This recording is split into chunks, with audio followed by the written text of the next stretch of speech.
Lo primero, comentar que esta conferencia o esta charla, no es una conferencia, pues es continuación de una que di en el 2011, que hablaba de los enteros postales en el Congo belga y que dejamos sin terminar. ¿Por qué? Pues porque era muy extensa, porque ya veremos que son muchísimos enteros y son enteros postales ilustrados. Yo no soy un especialista en este tema. Es decir, mi interés en este tema surgió porque como sabéis, he llevado el tema el tema de juventud, y esta colección, esos 222 enteros postales que se emitieron con imágenes diferentes, han sido muy prácticos en las colecciones temáticas. Y además en las colecciones temáticas fundamentalmente por su reverso, es decir, por las ilustraciones. Eso me hizo, bueno, pues ir guardando, ir juntando, no en plan de estudioso, sino simplemente ir viendo todas las imágenes para aplicarlas en las colecciones temáticas. Entonces, bueno, ese es el motivo por el que yo hice esta charla. La primera parte, la de los enteros postales del Congo belga, ilustrados del Congo belga, bueno, pues digamos que era importante, y luego había una segunda parte que era la correspondiente a la ocupación belga del África alemana oriental, que es prácticamente Ruanda-Urundi. Y bueno, aunque pone 1916 y 1928, esos son los que aparecieron con el nombre de Ruanda-Urundi, pero se utilizaron los enteros postales de 1912. En la postal que vamos a ver ahí, bueno, está el rey de Ruanda, ya veremos por qué, que es el motivo de uno de los enteros postales. Bien, básicamente lo que voy a hablar va a ser sobre, por una parte, el contexto geográfico e histórico, los enteros postales ilustrados del Congo belga y luego los que corresponden al África oriental alemana, Ruanda-Urundi. Y claro, lo primero que tenemos que hablar es del contexto geográfico e histórico de lo que estamos hablando. Estamos hablando del Congo y, bueno, pues del Congo belga. Y si nos fijamos, es una extensión, es un espacio enorme, de 2.345.000 kilómetros cuadrados, que comparado con España son unos 500.000, pues son 5 veces España, más o menos. Con lo cual estamos hablando de un vertebrado todo por el río Congo, que va a ser el que vertebre todo el país. Si nos fijamos en esa zona, las fronteras con el Congo, la República de Centroáfrica, y si nos fijamos a la derecha, Ruanda y Burundi. Este es un mapa actual, no es un mapa de la época, pero ya nos estamos fijando que en el trozo, lo vamos a ver después, los límites están dados fundamentalmente por dos lagos, el Kivu y el lago Tanganika, que son los que van a servir frontera con la parte oriental. Bien, si hablamos concretamente del Congo belga, en 1912, es decir, antes de empezar la Segunda Guerra Mundial, nos fijamos que los límites están con esos dos lagos. El Tanganika es el lago largo, cuya extensión, para que nos hagamos una idea, es como la provincia de Badajoz. Lo que pasa que está a lo largo y, bueno, pues separa. Y el Kivu, que es uno más pequeñito, que incluso tiene unas islas delante. Cuando en el 18, después de la Primera Guerra Mundial, nos fijamos que ese trocito amarillo que queda a este lado es lo que pasa a ser un dominio administrado por los belgas. Si nos fijamos en este mapa, por ejemplo, de 1912, nos encontramos que las fronteras que va a tener el Congo son por una zona francesa al norte, Congo belga, va a ser la zona alemana, que es que está de color verde, la zona portuguesa de color marrón y la zona británica, que es lo que es de color rosa. Nos estamos fijando que con la parte alemana solamente va a tener el espacio oriental. Y la entrada de la mayoría de la mercancía para el Congo era por el puerto de Boma, por la parte, ese pequeño espacio que tiene ahí, es el único lugar que tenía de entrada normal. Por eso los belgas lo que siempre habían querido tener una unión a poder atravesar Zanzíbar, hasta Zanzíbar, poder atravesar por Dar es Salaam y tener una comunicación con el otro extremo. Bien. Por el contrario, Ruanda-Urundi son 54.000 kilómetros, es decir, estamos hablando de un espacio irrisorio comparado con lo que era el Congo belga. Ahí tenemos un segundo mapa, el segundo mapa, el lago Kivu y el lago Tanganyika, que va a ser lo que centre las primeras operaciones en la Primera Guerra Mundial. Kigali, que va a ser la capital, y abajo nos falta Matadi, bueno, que ya lo veremos más adelante. Pero esto es más o menos para hacernos una idea. Si nos fijamos, aquí te marca como una de color verde lo que es la ocupación y unos puntitos como si lo hubieran ocupado también los belgas. Vamos a ver. Vamos a hablar un momentito, hay que hacer una pequeña introducción sobre el Congo. A ver, el Congo es un imperio personal de Leopoldo II de Bélgica. Imperio personal es así, porque en 1885 la conferencia de Berlín le otorgó, como si fuese un estado, le otorgó el territorio del Congo. Bueno, esto tiene si en los que hayan visto la conferencia anterior, hay una introducción de esta conferencia, la de 1911 no está grabada, perdón, la de 2011 no está grabada, pero hace poco tiempo di en Afinet una sobre los motivos iconográficos de las postales que sí está grabada. O sea que en Afinet podéis ver esto que estamos viendo un poquito más desarrollado. Entonces, bueno, pues decía que fue un imperio personal de Leopoldo II de Bélgica que, bueno, cuyo objetivo era comercial. Este era un empresario, vamos a decirlo así, no vamos a decir otra cosa, que lo único que quería era sacar los recursos sobre todo de marfil y de caucho, que es lo que en ese momento había. El marfil era lo más preciado y bueno, pues eso hizo que, bueno, la verdad es que fuese un auténtico, un expolio se piensa que en esa época hubo casi 10 millones de congoleses muertos, es decir, por las condiciones con las que Leopoldo II hacía que los nativos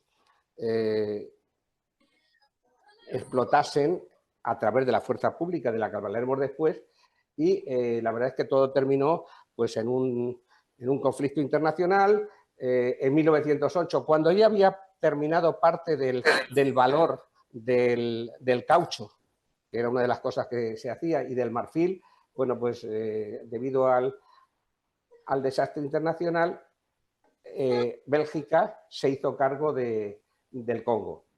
La verdad es que para Leopoldo II no fue mal negocio, porque encima se lo vendió al Estado.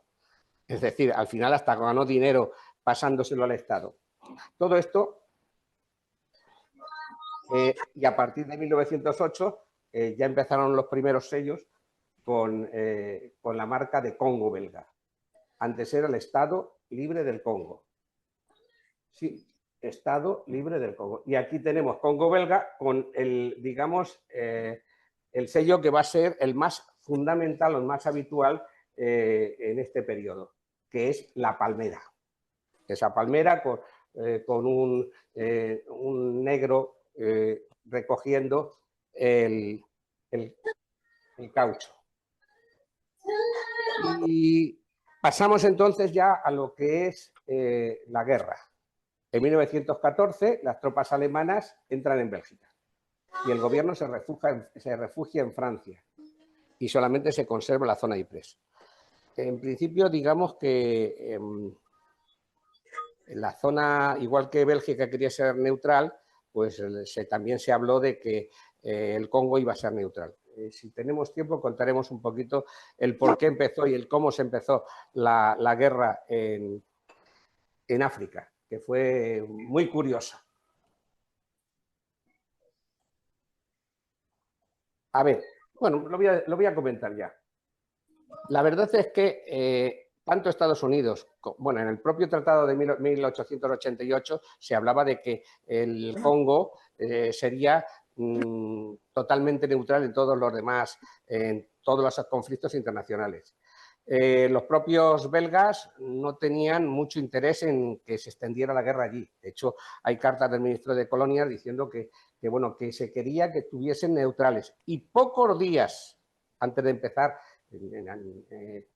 empezar el conflicto, habían dicho que pretendían que el Congo se mantuviese neutral.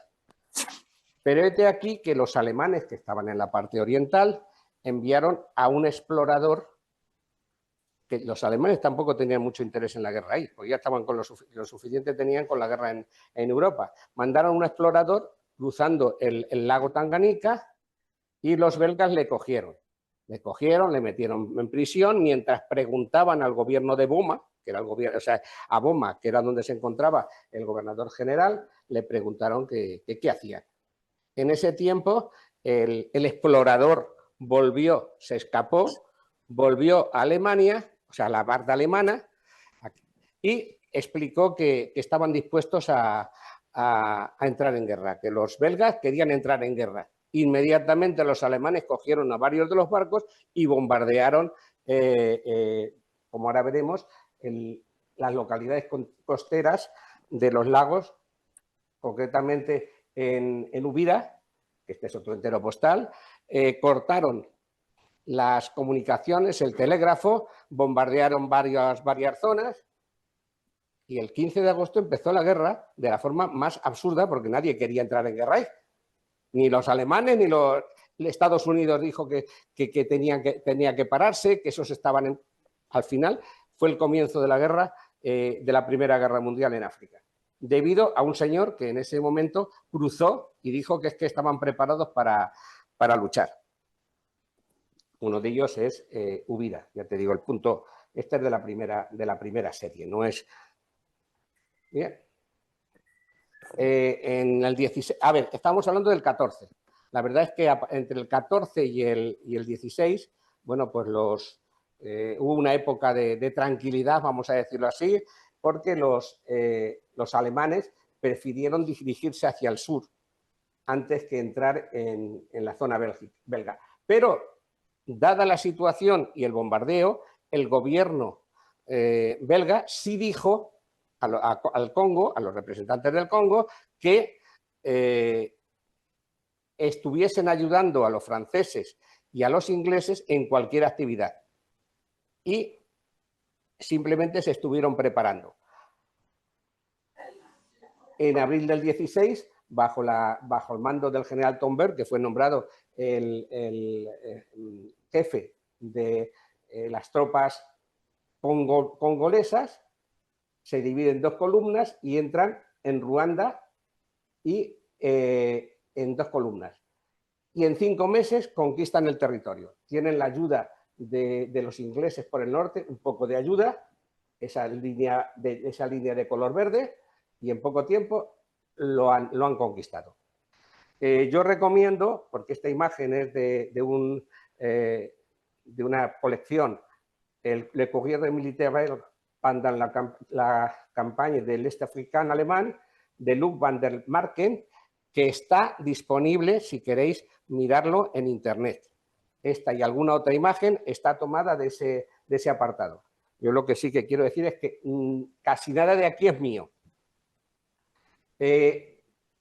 Estamos hablando del 16, queda conquistada. En el 19, con la convención de Ort-Miller, otorga a Bélgica un mandato sobre Ruanda-Urundi.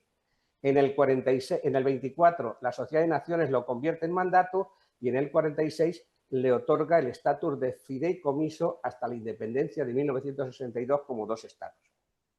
Bien, es interesante saber que como consecuencia de otorgar el mandato sobre Ruanda-Urundi, se consiguió alguno de los objetivos que tenía el gobierno belga con esos territorios, que era conseguir 2 puertos francos, uno en Matadi y otro en Dar es Salaam, y el ferrocarril que unía de un lado a otro ya África, juntando lo que era desde Boma por todo el ferrocarril que ya había creado el Congo belga hasta Dar es Salaam. Es decir, creó una ruta. Bien, con estos principios vamos a ver el tema de los servicios postales. Esto es una breve introducción y yo recomiendo que se mire internet porque hay cosas muy interesantes sobre esta época. Indudablemente, en el del 2016, según los servicios postales del Congo belga fueron sustituyendo a los anteriores alemanes en los territorios que iban siendo ocupados. Eso fue bastante rápido. Y se emplearon, para empezar, provisionalmente las emisiones y las tarifas, excepto las del correo aéreo del Congo belga. Y en 1922, los antiguos territorios del África Oriental alemana, estoy poniendo las siglas en español porque unos lo ponen en francés, otros las ponen en alemán, y África Oriental alemana pasan a formar parte de la provincia postal de Boma. Indudablemente todo esto no es nada mío, ya estoy diciendo que para todo el que lo quiera ver yo voy a decir las fuentes fundamentales que hemos utilizado. El primero que tenemos es el estudio de Stive, que, bueno, aquí está el alemán, la versión en flamenco, en holandés, pero hay otra versión en francés. Digamos, es el que estudió los enteros postales, el gran estudio sobre los enteros postales de los años 70 en adelante. Posteriormente se ha hecho ese otro mucho más actualizado de la sociedad francesa, sobre todo de la sociedad belga, y tiene unas ediciones en inglés, francés y alemán. Es barato y se puede conseguir. El Doché, que a pesar de que es el autor parece que es francés, está escrito también en holandés. Y yo recomiendo a todos los que estén escuchándolo en algún lugar que busquen en internet la página de Le Congolatre. Le Congolatre es una página de estudiosos del Congo que edita pues, una serie de boletines que se pueden descargar gratuitamente. He puesto el último que hay y digamos que es la fuente de estudios sobre el Congo y también sobre Ruanda-Urundi, porque Ruanda-Urundi fue del Congo belga en ese periodo. Siempre hablamos del Congo belga. Yo recomiendo, de hecho, hay un catálogo interesante que se puede descargar y se puede ver allí sobre las emisiones del Congo. Bien. Vamos a ver cuáles son los enteros postales que se emitieron ilustrados, en eso me centro, del Congo belga o del África Oriental alemana. La primera fue la emisión de 1912, que es del Congo belga. Bueno, ¿a qué obedecen estas? Bueno, pues la verdad, las emisiones de estos enteros postales obedecen a intentar mostrar que se habían superado los abusos del Estado libre y lo maravilloso que era la colonización belga. Es decir, lo bien que lo estaban haciendo los belgas, mostrar imágenes de lo que era belga, de lo que era la naturaleza, de lo que eran los avances que había, y de hecho fueron muy vendidos y muy coleccionados en Bélgica. Muchas de las piezas que hay son de favor, la mayoría. Las circuladas son bastante más raras. La emisión de 1912, que son 72 imágenes, he puesto el número 1 de cada uno, 72 imágenes. Cuando llega la Primera Guerra Mundial, bueno, se emite en 1918 la primera y única emisión que va a ser exclusivamente para Ruanda-Urundi, para el este africano alemán, que también van a ser... estos son 72, perdón, esos son 50, la emisión del 18.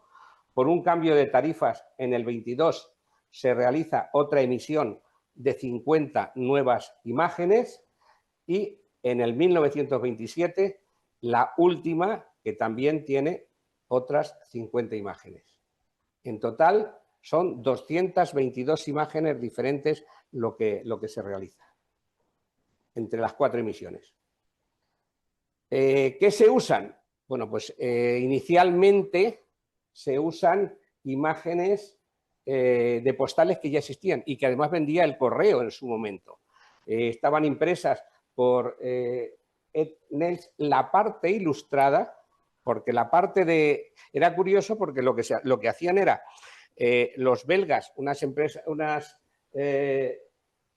imprentas de Bélgica, emitían las imágenes y mandaban esas imágenes a Waterloo & Son, que hacía la parte de los sellos.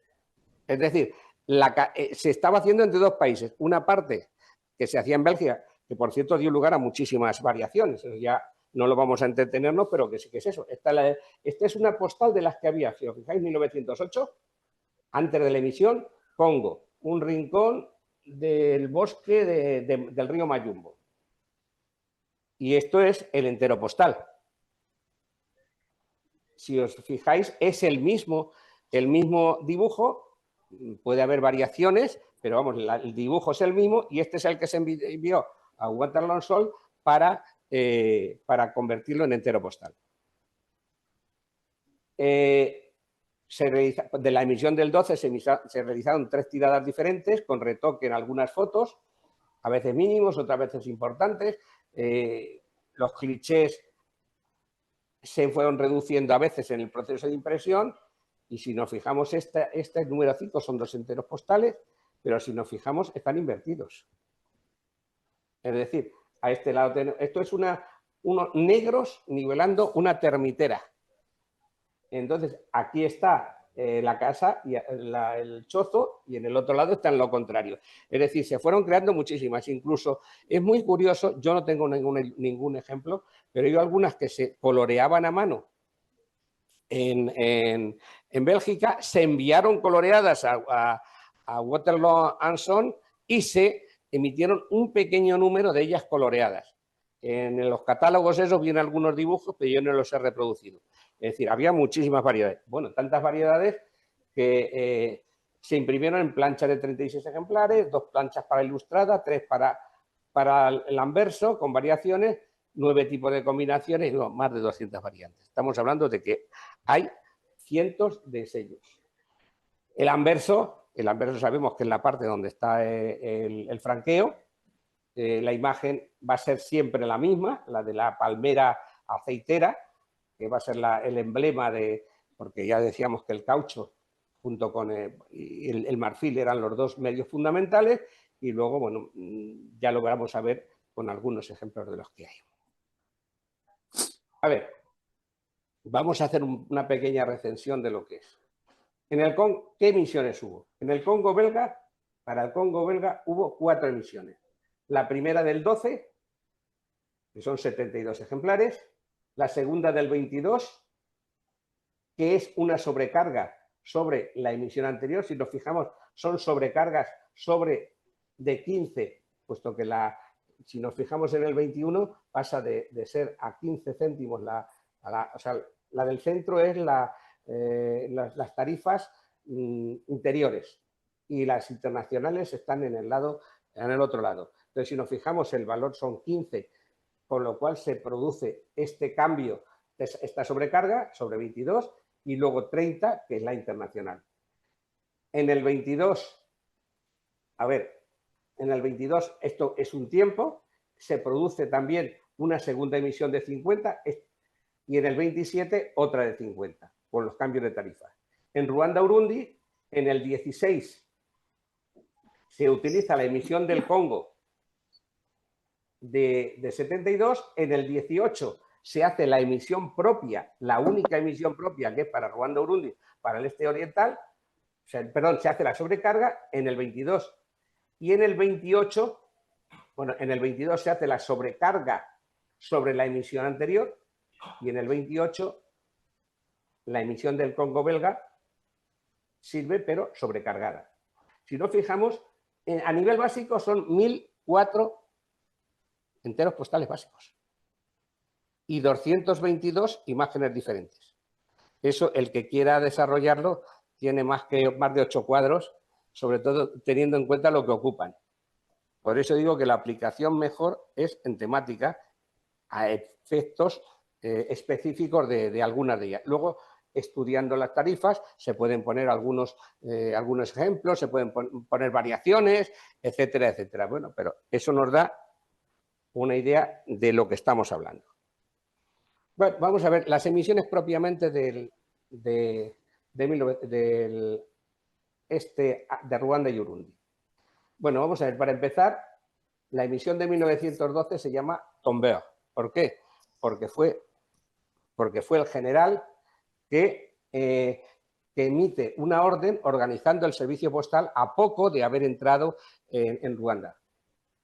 Y entonces, en una orden del 11 de junio del 16, bueno, trae sellos y enteros postales del Congo y dice que las emisiones postales tienen que portar la indicación Ruanda o Urundi. En los de Ruanda, en los que son la parte superior, o sea, en una zona, en el norte, y Urundi en el sur. La verdad es que se gastan enseguida esas postales y esos, sobre todo las postales, que los combatientes mandaban a Bélgica para demostrar que estaban allí. En la época anterior a esa, antes de junio, pues los enteros postales que vemos ilustrados son enteros postales normales sin ningún tipo de sobrecarga. Por ejemplo, ese es de mayo del 16, anterior, y es un entero postal sin ninguna indicación, nada más que está mata sellada o que está enviada desde Ruanda. Pero a finales de 1916, el gobierno de Boma, el gobierno de la zona postal, dice que, bueno, pues que se devuelvan todos los sobrantes, que no hay muchos, porque va a haber una emisión propia para Ruanda-Urundi. Esto es también de la colección que habíamos dicho al principio. Es interesante porque es, mira, una con el sobrecarga de Urundi, sobrecarga hecha en virtud de la ordenanza número 3, etc., firmado por, es como una explicación de qué es lo que hay. O sea, la verdad es que es muy interesante. Esa colección ya os aconsejo que la deis un vistazo. Bueno, ¿qué motivos? Esto es un breve resumen de algunos de los motivos iconográficos que tiene la emisión del 12 y para que veamos que sirve para cualquier tema o para muchísimos temas en temática. Hay unos motivos que son los de líneas de ferrocarril, o sea, de los transportes. Aquí tenemos otro, por ejemplo, que es el puente para la línea de Lucula. Lucula es esto, Albertville, que también fue bombardeada por los alemanes. Tenemos una que es los primeros medios de transporte, estamos hablando de 72. Tenemos aquí una que es una fabricación de aceite al borde del río en una isla, la isla de Maleva.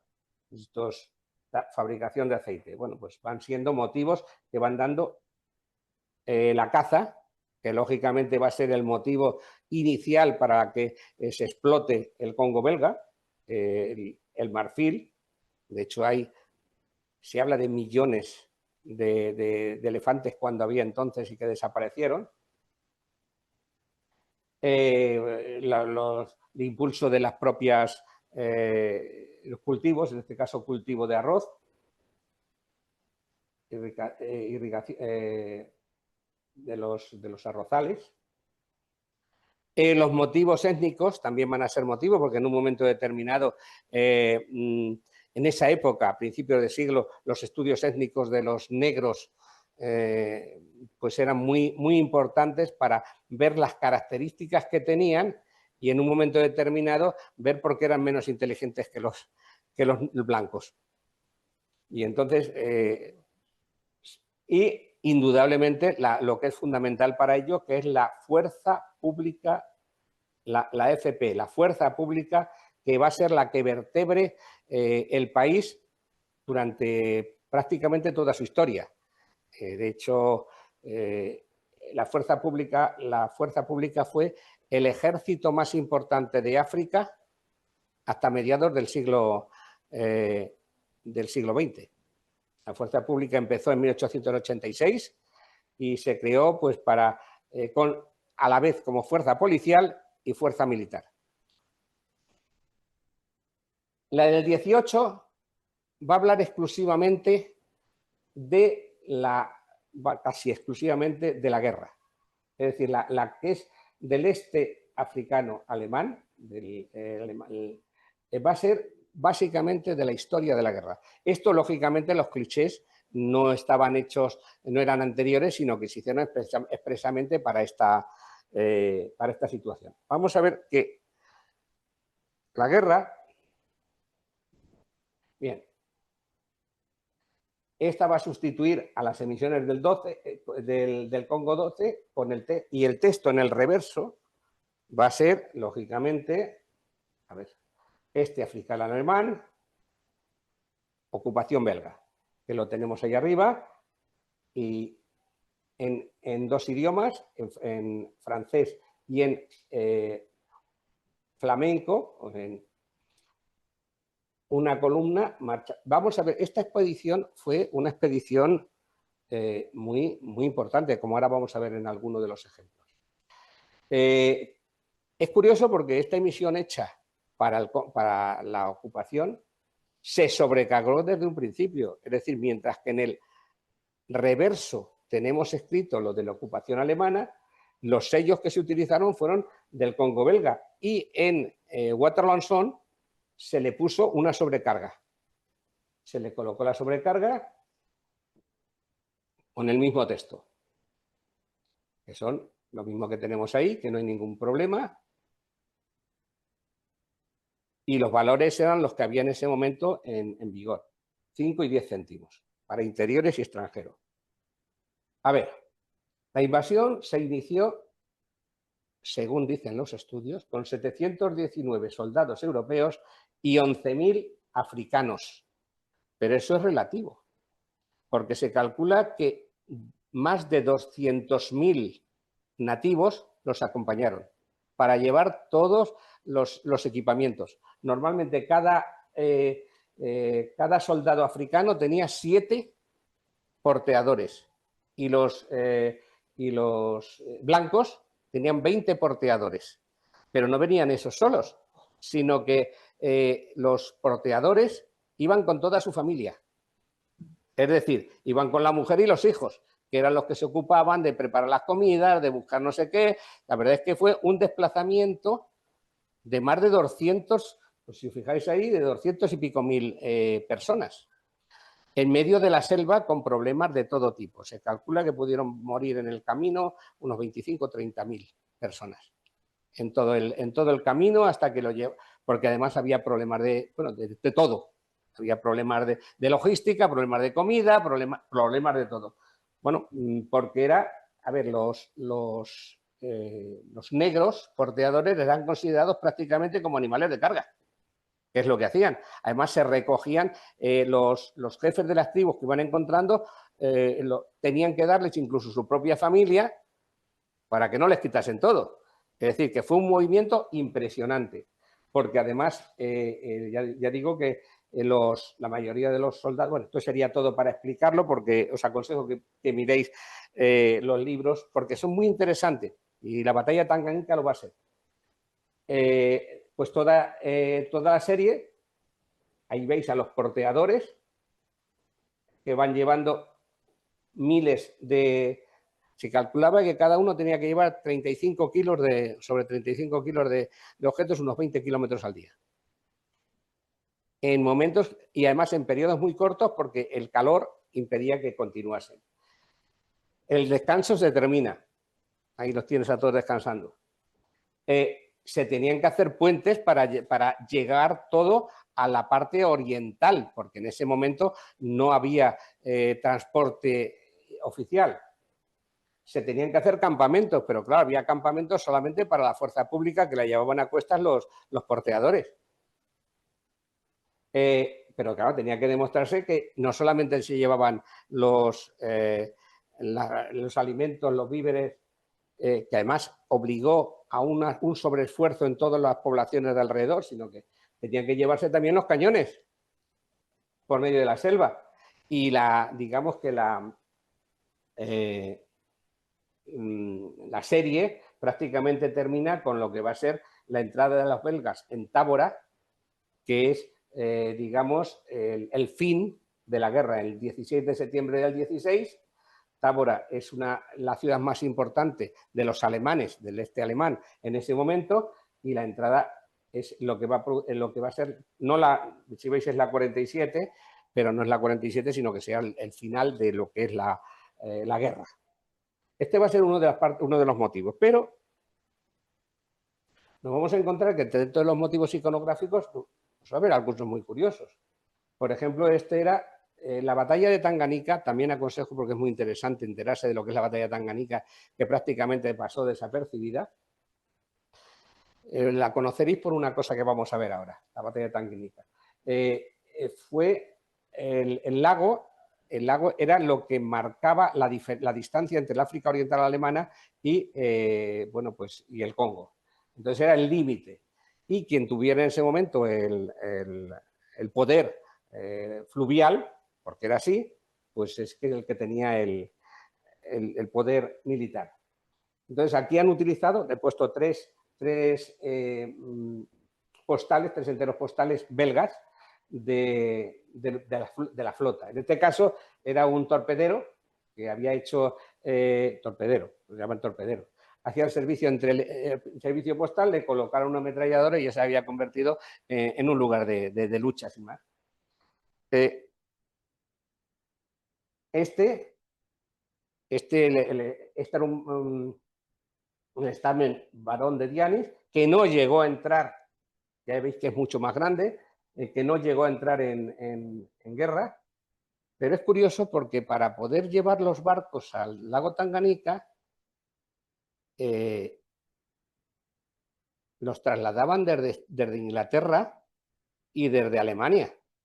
Es decir, los ingleses cogieron 2 pequeñas lanchas que las transportaron, la Mimi y la Tutu, que las transportaron desde Inglaterra hasta Sudáfrica y desde allí los subieron hasta el centro de África, a lomos de lo que fuera, con sus cañones, y las montaron y fueron muy importantes. La Mimi, me parece que el significado de Mimi y Tutu era miau y guau. Y además son lanchas que tuvieron su importancia en una película que os sonará, que era Reina de África. De hecho, este barco, el Goldsen, que era alemán, fue uno de los que inspiró a la Reina de África.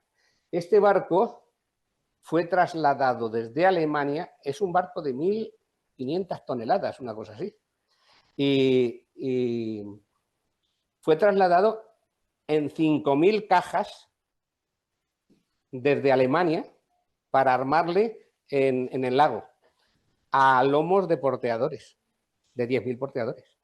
Es decir, estamos hablando de una auténtica, que tampoco, al final le hundieron los alemanes y los belgas le reflotaron y ha salido ahí reflotado y todo lo demás. Pero bueno, ese era un barco insignia para los alemanes en el lago Tanganica. Bueno, pues lo tenemos también en los enteros postales por si queremos contar alguna historia que nos interese.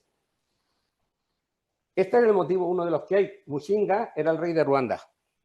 ¿Y por qué le pusieron? Porque el rey de Ruanda era pro-alemán. De hecho, llevaba de rey durante muchísimos años. Y los alemanes lo que le hicieron fue protegerle y conseguir que siguiera siendo rey durante muchísimos años, uniendo todas las tribus. Incluso luchó contra los belgas. Pero cuando los belgas conquistaron Ruanda, en el momento se convirtió de pronto en amigo de los belgas. Cambió totalmente de bando y entonces querían agradecerle que siguiera de bando. Entonces, la emisión del 18 vamos a tener varios enteros postales dirigidos a la familia de los reyes de Ruanda. Musinga, sí, ya digo que fue muy curioso el tema de Musinga y queda como uno de los grandes reyes de Ruanda. Cambió de bando, como no había ningún problema. La verdad es que luego después los belgas no correspondieron a lo que querían, pero bueno, esa es otra historia. Si os fijáis, hay 2 o 3 series, hay los Batusi, que eran los soldados con los que, y luego después incluso pues con danzas ya armados, como fijáis, armados con lanzas, sin más. Bien, en el 22 hay un cambio de tarifa y entonces los sellos, los de 5 y 10 céntimos, se sobrecargan con valores de 15 céntimos, que se convierte en la tarifa nacional. Es los sellos anteriores con la tarifa de 15.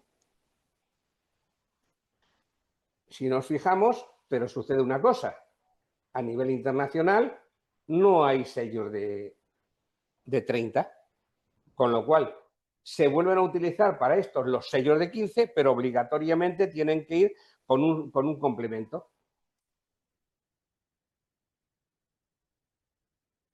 Lógicamente, bueno, estos son del Congo, no son de Ruanda, pero es exactamente lo que pasa también en el Congo. Se tienen que utilizar simples o con sobrecarga.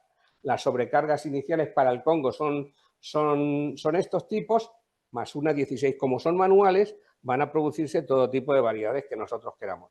Fijaros, que solamente en el Congo hay 5 tipos por 72 enteros. De la de 15, 5 tipos por 144. Muchísimas son de favor. De hecho, casi todas, o sea, los 2 tercios de las conocidas se envían a un comerciante belga. Aquí tenemos las de 15. Para el África Oriental hay una sexta sobrecarga de lo que hay. Pero esto es únicamente para que veamos cómo se pueden producir en cualquier lugar las sobrecargas. Esto es únicamente por encima porque el objetivo era el reverso, no el anverso. Pero todo esto dice lo que se puede estudiar. La validez.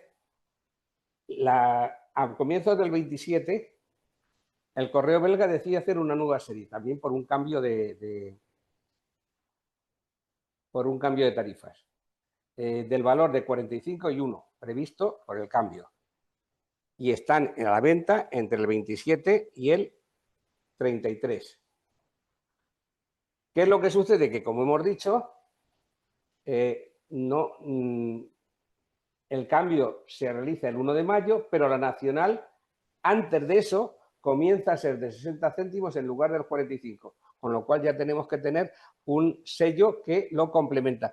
Quiero señalar que desde que se dice en Bélgica que se va a hacer la emisión hasta que la emisión llega al Congo o a Ruanda-Burundi, pasa muchas veces casi un año, de tal manera que ha cambiado la tarifa y ya desde el momento en que llegan ya están fuera de tarifa y tienen que convertirse en complemento.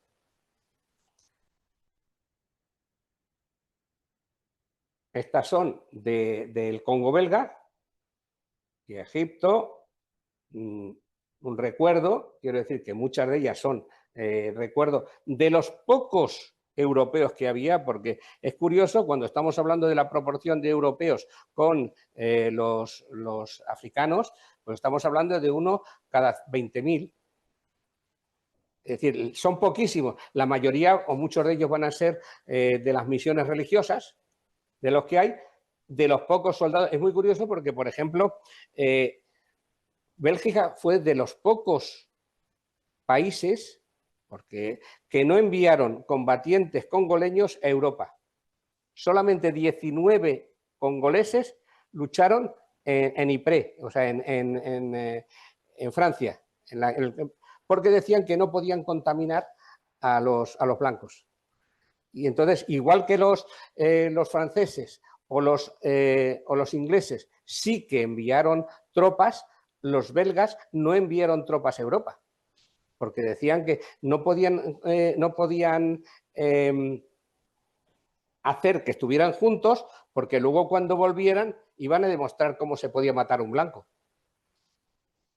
Entre otras cosas. Bueno, esos son los estudios que podéis leer de forma curiosa en la época. En esa emisión del 27 tenemos fundamentalmente 2 tipos de cartulina en el 45 céntimos. Uno más crema, otro más blanco brillante. Claro, luego después, como cualquier impresión, pues puede tener todo tipo de variedades que nosotros encontremos. Los enteros postales del Congo reciben la sobrecarga de Ruanda en la parte superior y Urundi en la inferior, y se ponen a la venta en julio del 28, permaneciendo a la venta hasta el 31 de diciembre del 31. No, es un error. Un error. Aquí, si nos fijamos, los de 15 se van a tener, los de 45 tienen que utilizar siempre un complemento.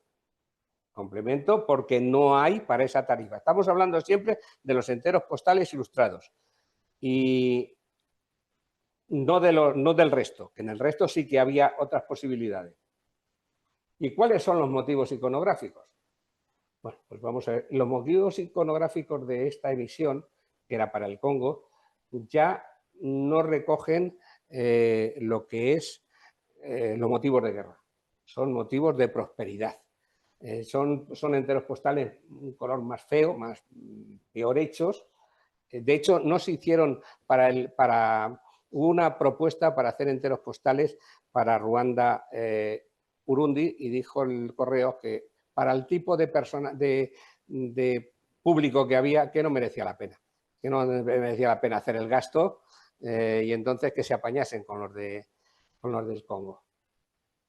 Aquí tenemos pues la avenida de Tábora, en Elizabethville. Stanleyville es la de arriba, que bueno. Las catedrales, los grandes monumentos para demostrar que se iba haciendo una labor de colonización. Un cementerio en Lubudi, todo dirigido al mundo cristiano, fundamentalmente. Luego después tenemos una serie de motivos etnográficos. Aquí tenemos un poblado, todo de demostrar lo bien que se vivía, cuando la verdad es que en cada momento de eso la explotación era máxima. El tema de la explotación es uno de los grandes periodos de esclavitud del pueblo africano por los europeos, muy por encima de todos los estándares que se han dicho en otros lugares.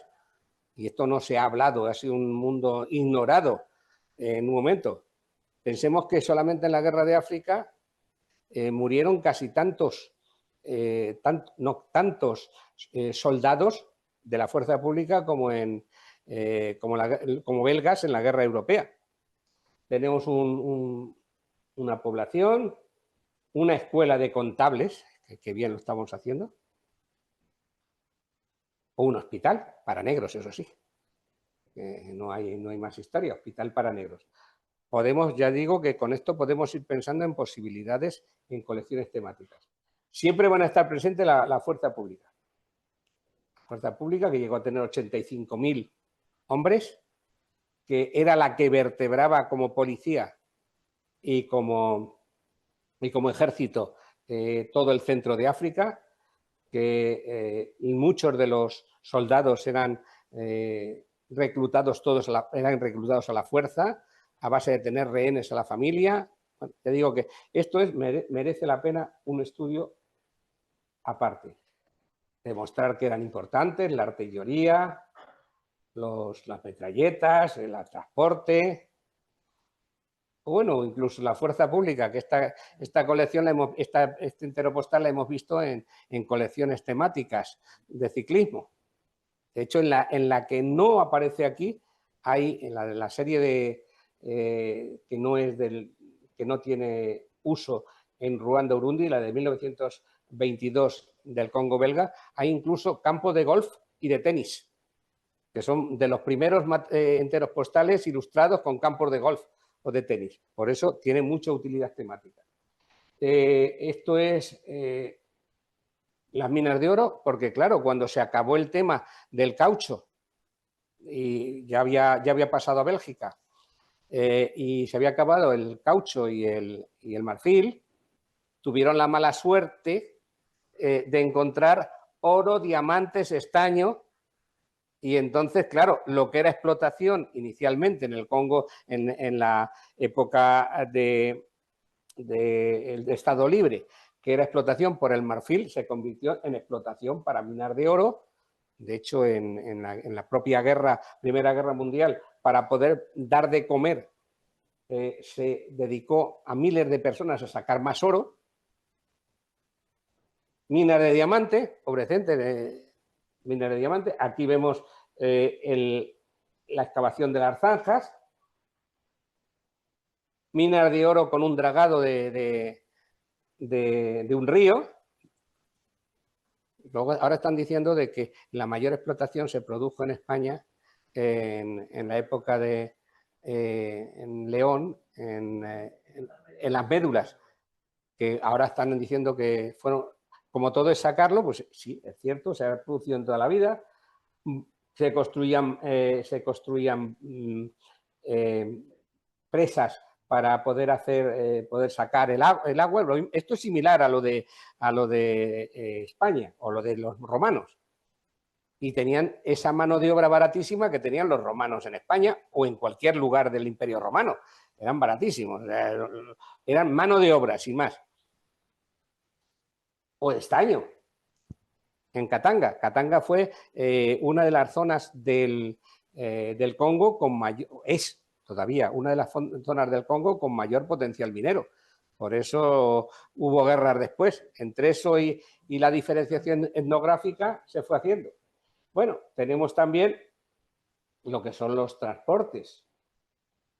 El ferrocarril, las carreteras que iban haciendo. En la mayoría, pues se ve a un blanco, en este caso un blanco que siempre está supervisando todo,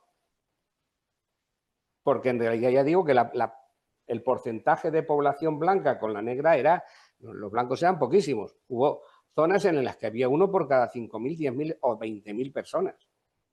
Las comunicaciones, transporte de un río, el transporte. Este es muy curioso porque se equivocaron y tiene el número 52, tenía que tener el número 9. Se equivocaron, pusieron la postal número 52 y así se ha quedado. O sea que la 9 no existe, esta es la 9, pero con el número 52. Elefantes domésticos. Bueno, también tenemos que hicieron una gran labor.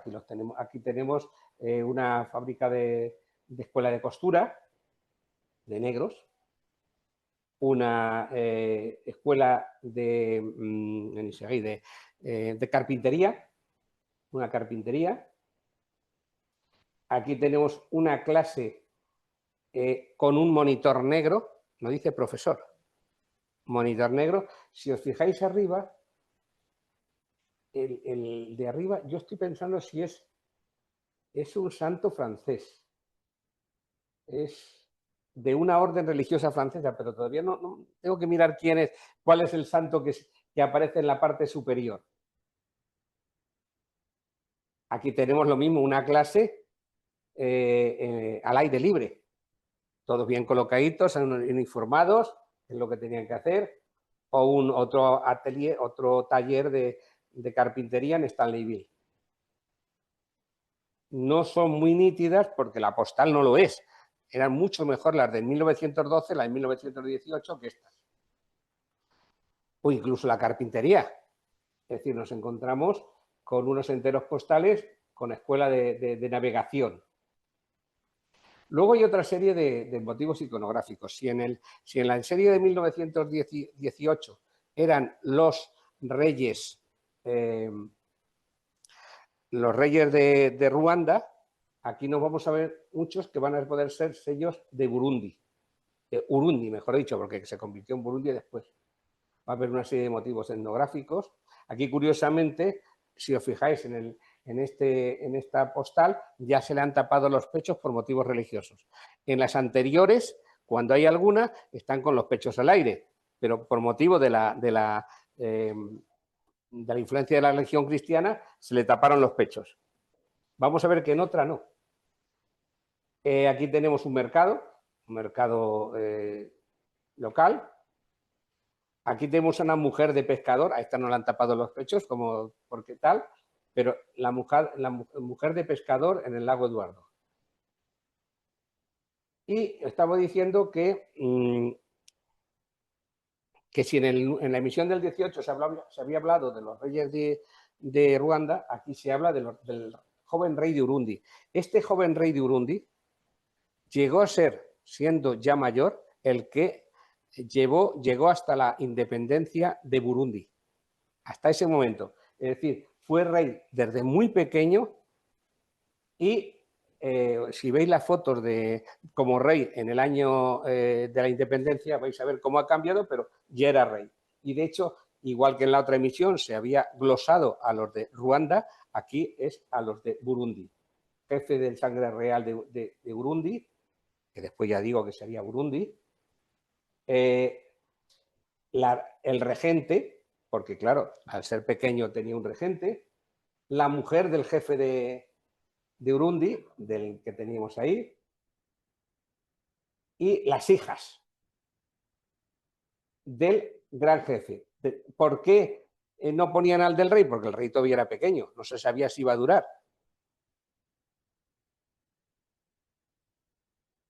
Y todo esto, en esa época, ya estaba regido por la familia cristiana. La familia cristiana, el ejemplo de lo que es la colonización belga en Ruanda-Urundi. Familia cristiana. Bueno, digamos en general que al final son 440 enteros postales diferentes, con variedades, más las variedades, con 172 imágenes. Estoy hablando de que se convierten en 222 con los emitidos para el Congo belga y que no tuvieron utilidad, no tuvieron uso en Ruanda-Urundi. Y como prueba de que algunas de estas imágenes de su empleo en colecciones juveniles, que es lo que estoy hablando, que se amplía a las de adultos, vamos a ver algunas imágenes. Esta es una colección de Jordi Bes, Caballos de Hierro, Gran Premio de Juvenía 2007. Este chaval que llegó a dar una conferencia aquí, en Sofima, hace bastantes años, y creo, no sé si está recogida y está grabada, pues lo utiliza en su colección sobre caballos de hierro. Ya la mayoría de estos son todos adultos y muchos de ellos han estado en competiciones internacionales o no. En este caso, sí, es un periodista y, bueno, pues estoy hablando de hace 20 años. Aquí tenemos una de Mercedes Pérez, el mejor amigo del hombre, y en este quiero que os fijéis que está haciendo utilización del uso secundario de las imágenes en un entero postal. Esto que hay aquí es un perro, que ampliado, como veis ahí, se ve en grande porque si no, no se pasa desapercibido y está utilizado en una colección temática como un motivo secundario. Es muy curioso porque es buscar, esto es lo que en temática se hace, que es buscando motivos que no son habituales. Bueno, pues ahí está hablando de las razas, está hablando de la raza que sea y bueno, pues está utilizando un motivo secundario de lo que es esto, no sé si es un campamento, bueno, no sé de dónde, una de las localidades de allí. Aquí tenemos otra colección de Ruth Ordóñez, que sabéis que fue socia de Sofima también, y que ganó en su momento el Gran Premio de Juventud de España y ha ganado medallas de oro a nivel internacional como adulta. Y ha estado en multitud de exposiciones. Ahí tenemos, la colección era la necesidad, me falta la primera parte, la caza, necesidad, deporte o exterminio, es el título de la colección. Bueno, pues ahí está presentando un sello, un entero postal de los belgas. Pero todos merecen el título de cazador, una reflexión, etc. Es una colección muy bonita. Ana Romero, El agua, fuente de la vida, utiliza, bueno, pues una de las muchas postales que hay con los ríos del Congo. Todas con su parte, la parte de la derecha está el anverso al 75%, que es como tiene que estar en las colecciones temáticas. Al menos es lo que dicen los reglamentos. Y está hablando de lo que es el río, bueno, pues hablando, no sé, de lo que habla más abajo. Concretamente, esa es la postal. Y aquí tenemos quizás una de las más recientes, que es la de Tamara Santos, del intercambio Internet. La verdad es que para esta colección valdrían muchas de los enteros postales, porque los hay de oro, minas de estaño, minas de diamante, pero la que he utilizado es una que corresponde a un mercado, porque está hablando del intercambio de los productos. Intercambio de productos. Aparte de esto, tenéis docenas y docenas de temas. Pasa algo parecido a lo que sucedía en la exposición de la semana pasada de RAI, que hablaba del Mulready, que tenía muchísimos usos en temática. Pues esto también tiene muchísimos usos en temática, en distintos, no una, pero sí de las que hay. Y ese es el motivo de querer dar esta charla. Y no hay nada más, esto es todo. Y lo que me queréis comentar, pues muchas gracias por haberme escuchado.